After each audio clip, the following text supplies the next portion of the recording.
میں ہم ان کو بند کر دیں، ہم خود بھی نماز سنیں، بچوں کو بھی کہیں کہ آپ بھی نماز سنیں، نہ صرف نماز سنیں، اذان سنیں، اذان سننے کے بعد اذان کا جواب بھی دیں، اور اذان کا جواب بچوں کو سکھائیں کہ اذان کے کس کے بدلے کیا جواب دیا جائے گا۔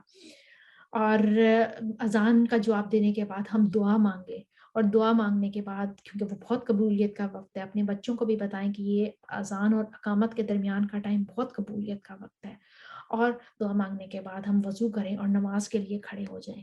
کہ یہ طریقہ کار ہماری زندگیوں میں ہے؟ اگر نہیں تو اس کی ہمیں بہت ضرورت ہے، اور جو اس پر عمل نہیں کرتے تو اس کا کہا جاتا ہے کہ وہ عقل ہی نہیں رکھتے۔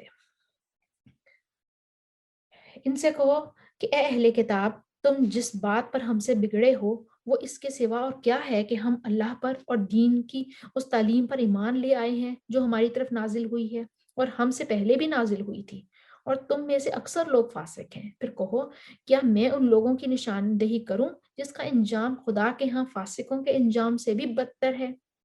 وہ جن پر خدا نے لعنت کی، جن پر اس کا غضب ٹوٹا، جن میں سے بندر اور سور بنائے گئے، جنہوں نے طاغوت کی بندگی کی، ان کا درجہ اور بھی زیادہ برا ہے، اور وہ بہت ہی برا ٹھکانہ ہے اور بہت ہی زیادہ بھٹکے ہوئے لوگ ہیں۔ جب یہ تم لوگوں کے پاس آتے ہیں تو کہتے ہیں ہم ایمان لے آئے، حالانکہ کفر لیے ہوئے آئے ہیں، اور کفر ہی لیے ہوئے واپس گئے، اور اللہ خوب جانتا ہے جو لوگ یہ دلوں میں چھپائے ہوئے ہیں۔ تم دیکھتے ہو کہ ان میں سے اکثر لوگ گناہ اور ظلم و زیادتی کے کاموں میں دوڑ دھوپ کرتے ہیں اور حرام کے مال کھاتے ہیں۔ بہت بری حرکات ہیں جو یہ کر رہے ہیں، کیونکہ ان کے علماء اور مشائخ انہیں گناہ پر زبان کھولنے اور حرام کھانے سے نہیں روکتے تھے۔ یقیناً بہت ہی برا کارنامہ زندگی ہے جو وہ تیار کر رہے ہیں۔ کیا ہم نے اپنی اولاد کو اس چیزوں سے روکا؟ کہ ہمیں پتا تھا کہ یہ چیزیں بری ہیں؟ اگر ہمیں احساس ہوگا کہ یہ سب چیزیں بری ہیں تو ہی ہم آگے اپنی اولاد کو گائیڈ کریں گے نا۔ ہم نے تو نہ قرآن خود پڑھا، نہ آگے اپنی اولاد کو اس کی تعلیم دی، اور ہم بھٹکے ہوئے ہیں۔ یہودی کہتے ہیں کہ اللہ کے ہاتھ بندھے ہوئے ہیں، نعوذ باللہ۔ عربی محاورے کے مطابق کسی کے ہاتھ بندھے ہوئے ہونے کا مطلب یہ ہے کہ وہ بخیل ہے، عطا اور بخشش سے اس کا ہاتھ رکا ہوا ہے۔ ان کے اور لعنت پڑی ان پر اس باتوں کی وجہ سے جو یہ کرتے ہیں، یعنی بخل میں خود مبتلا ہیں، دنیا میں اپنے بخل اور اپنی تنگ دلی کے لیے ضرب المثل بن چکے ہیں، اور کہتے ہیں کہ اللہ بخیل ہے۔ اللہ کے ہاتھ تو کشادہ ہیں، جس طرح چاہتا ہے خرچ کرتا ہے۔ حقیقت یہ ہے کہ جو کلام تمہارے رب کی طرف سے تم پر نازل ہوا ہے وہ ان میں سے اکثر لوگوں کی سرکشی اور باطل پرستی میں الٹے اضافے کا موجب بن گیا ہے، اور اس کی پاداش میں ہم نے ان کے درمیان قیامت تک کے لیے عداوت اور دشمنی ڈال دی ہے۔ جب بھی یہ جنگ کی آگ بھڑکاتے ہیں اللہ ان کو ٹھنڈا کر دیتا ہے۔ یہ زمین میں فساد پھیلانے کی صحیح کر رہے ہیں، مگر اللہ فساد برپا کرنے والوں کو ہرگز پسند نہیں کرتا۔ اگر اس سرکشی کے بجائے یہ اہل کتاب ایمان لے آتے اور خدا ترسی کی روش اختیار کرتے تو ہم ان کی برائیاں ان سے دور کر دیتے اور ان کی نعمت بھری جنتوں میں پہنچاتے۔ کاش انہوں نے تورات اور انجیل اور ان دوسری کتابوں کو قائم کیا ہوتا جو ان کے رب کی طرف سے ان کے پاس بھیجی گئی تھی۔ ایسا کرتے تو ان کے لیے اوپر سے رزق برستا اور نیچے سے ابلتا۔ اگرچہ ان میں کچھ لوگ راست رو بھی ہیں، لیکن ان کی اکثریت سخت بد عمل ہے۔ اے پیغمبر صلی اللہ علیہ وآلہ وسلم، جو کچھ تمہارے رب کی طرف سے تم پر نازل کیا گیا ہے وہ لوگوں تک پہنچا دو۔ اگر تم نے ایسا نہ کیا تو اس کی پیغمبری کا حق ادا نہ کیا۔ اللہ تم کو لوگوں کے شر سے بچانے والا ہے۔ یقین رکھو وہ کافروں کو تمہارے مقابلے میں کامیابی کی راہ ہرگز نہ دکھائے گا۔ صاف کہہ دو کہ اے اہل کتاب، تم ہرگز کسی اصل پر نہیں ہو جب تک کہ تورات اور انجیل اور ان دوسری کتابوں کو قائم نہ کرو جو تمہاری طرف تمہارے رب کی طرف سے نازل کی گئی ہیں۔ ضرور ہے یہ فرمان جو تم پر نازل کیا گیا ہے، ان میں سے اکثر کی سرکشی اور انکار کو زیادہ بڑھا رہے ہیں، اور انکار کرنے والوں کے حال پر کچھ افسوس نہ کرو۔ یقین جانو کہ جہاں اجارہ کسی کا بھی نہیں ہے، مسلمان ہوں یا یہودی، صابی ہوں یا عیسائی، جو بھی اللہ اور روز آخرت پر ایمان لائے گا، نیک عمل کرے گا، بے شک اس کے لیے نہ کسی کا خوف کا مقام ہوگا اور نہ ہی رنج کا مقام ہوگا۔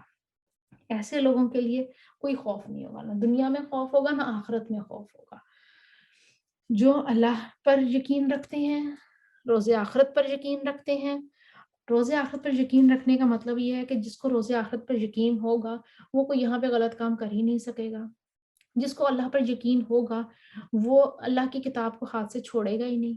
جس کو نبی پاک صلی اللہ علیہ وآلہ وسلم کے آخری نبی کا یقین ہوگا وہ لازمی سنت کی پیروی کرے گا۔ اب جس کو یہ ساری یقین ہوں گے اس کے لیے نہ کوئی خوف ہوگا نہ کوئی غم ہوگا، وہ لوگ ڈپریشن میں نہیں جا سکتے۔ کیوں ہماری قوم اتنے ڈپریشن میں پڑی ہوئی ہے؟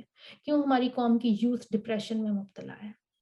اس وجہ سے کہ ہم نے اپنا تعلق قرآن سے توڑ دیا، ہم نے اللہ سے اپنا تعلق توڑ دیا۔ ہم روز آخرت پر یقین ہمیں نہیں ہے، ہمیں ہے کہ دنیا ہی بس سارا کچھ ہے۔ ہم شاید اپنی اولادوں کی ویسی تربیت ہی نہیں کر سکے کہ نہیں یہ ضابطہ حیات ہے، اس کتاب کو پکڑ لو، ڈپریشن سے نکل جاؤ گے۔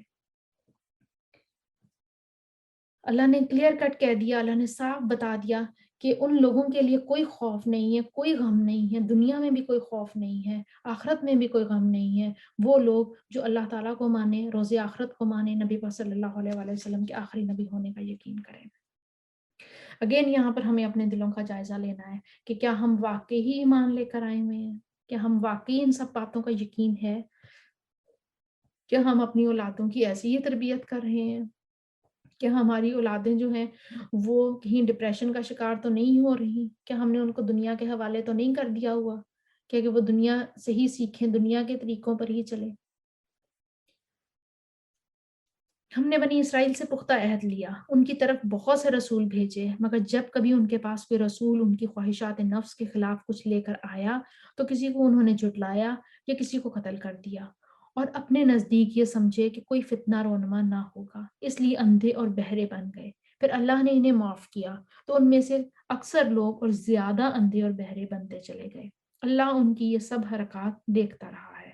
یقیناً کفر کیا ان لوگوں نے جنہوں نے کہا کہ اللہ مسیح ابن مریم ہی ہے، حالانکہ مسیح نے کہا تھا کہ اے بنی اسرائیل اللہ کی بندگی کرو جو میرا رب بھی ہے اور تمہارا رب بھی ہے۔ مسیح نے نہیں کہا تھا کہ میں اللہ ہوں، مسیح نے یہی کہا تھا کہ اے بنی اسرائیل اللہ کی بندگی کرو جو میرا بھی رب ہے تمہارا بھی رب ہے۔ یہ ان لوگوں نے مسیح علیہ السلام کو اللہ بنا دیا۔ جس نے اللہ کے ساتھ کسی کو بھی شریک نہیں ٹھہرایا تھا اس پر اللہ نے جنت حرام کر دی اور اس کا ٹھکانہ جہنم ہے، اور ایسے ظالموں کا کوئی مددگار نہیں ہے۔ یقیناً کفر کیا ان لوگوں نے جنہوں نے کہا کہ اللہ تین میں سے ایک ہے، حالانکہ ایک خدا کے سوا کوئی خدا نہیں ہے۔ اگر یہ لوگ اپنی ان باتوں سے باز نہ آئے اور ان میں سے جس نے کفر کیا اس کو دردناک سزا دی جائے گی، پھر کیا یہ اللہ سے توبہ نہ کریں گے اور اس سے معافی نہ مانگیں گے؟ اللہ بہت درگزر فرمانے والا اور رحم کرنے والا ہے۔ مسیح ابن مریم اس کے سوا کچھ نہیں کہ بس ایک رسول تھا، اس سے پہلے اور بھی بہت سے رسول گزر چکے تھے۔ ان کی جو ماں تھی وہ ایک راست باز عورت تھی اور وہ دونوں کھانا کھاتے تھے۔ دیکھو ہم کس طرح ان کے سامنے حقیقت کی نشانیاں واضح کرتے ہیں، پھر دیکھو یہ کدھر الٹے پھرتے جا رہے ہیں۔ ان چند لفظوں میں عیسائیوں کے جو عقیدہ تھا کہ جو مسیح کو الہ مانتے تھے کہ صاف تردید کی گئی ہے کہ اس سے زیادہ صفائی ممکن نہیں ہے۔ مسیح کے بارے میں اگر کوئی یہ معلوم کرنا چاہے کہ فی الحقیقت وہ کیا تھا تو ان علامات سے بالکل غیر مشتبہ طور پہ معلوم کر سکتا ہے کہ وہ محض ایک انسان تھا۔ ظاہر ہے کہ جو ایک عورت کے پیٹ سے پیدا ہوا ہو، جس کا شجرہ نسب تک موجود ہو، جو انسانی جسم رکھتا ہو، جو ان تمام حدود سے محدود اور ان تمام قیود سے مقید اور ان تمام صفات اس میں ہوں جو انسانوں کی ہیں، وہ سوتا ہے ہو، کھاتا ہو، گرمی اور سردی محسوس کرتا ہو، حتیٰ کہ جسے عیسائیوں کے اپنے بیان کے مطابق شیطان کے ذریعے سے آزمائش میں بھی ڈالا گیا ہو، اس کے متعلق کون معقول انسان یہ تصور کر سکتا ہے کہ وہ خدا ہے، یہ خدائی میں خدا کا شریک ہے؟ ان سے کہو اگر تم اللہ کو چھوڑ کر اس کی پرستش کرتے ہو جو نہ تمہارے لیے نقصان کا اختیار رکھتا ہے نہ نفع کا، حالانکہ سب کو سننے والا اور سب کچھ جاننے والا تو اللہ ہی ہے، کہو اے اہل کتاب اپنے دین میں ناحق خلف نہ کرو اور ان لوگوں کے تخیلات کی پیروی نہ کرو جو تم سے پہلے خود گمراہ ہوئے اور بہتوں کو گمراہ کیا اور سوا سبیل سے بھٹک گئے۔ بنی اسرائیل میں سے جن لوگوں نے کفر کیا، کفر کی راہ اختیار کی، اور ان پر داؤد اور عیسیٰ ابن مریم کی زبان سے لعنت کی گئی، کیونکہ وہ سرکش ہو گئے تھے اور زیادتیاں کرنے لگے تھے۔ انہوں نے ایک دوسرے کو برے افعال کے ارتکاب سے روکنا چھوڑ دیا تھا۔